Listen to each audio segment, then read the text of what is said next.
नमस्कार, आप देख रहे हैं पब्लिक टाइम न्यूज और मैं हूं संदीप है। बिहार लोकसभा इलेक्शन फेज 4 लोकसभा चुनाव के चौथे फेज में बिहार की 5 सीटों पर वोटिंग जाने किसके पीछे मुकाबला।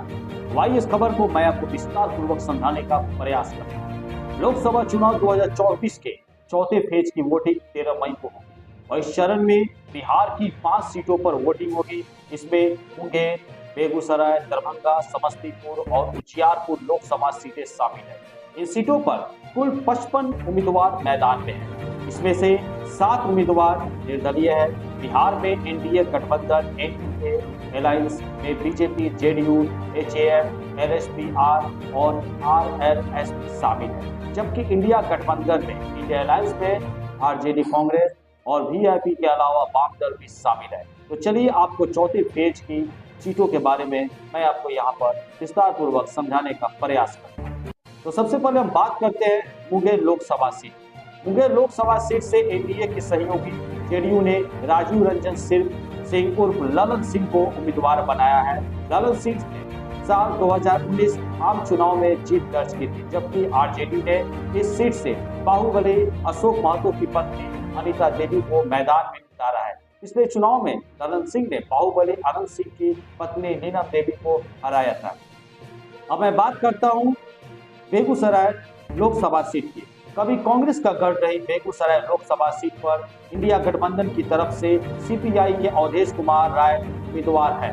सीपीआई उम्मीदवार को कांग्रेस पार्टी का समर्थन है, जबकि बीजेपी ने मौजूदा सांसद गिरिराज सिंह को मैदान में उतारा है और इस सीट पर भूमिहारों का भी दबदबा बना हुआ है। इस सीट की अगर बात करें तो इस सीट पर 16% भूमिहार है, जबकि 14% मुस्लिम है और 8% यादव है। अब मैं आपको बात करता हूं दरभंगा लोकसभा सीट।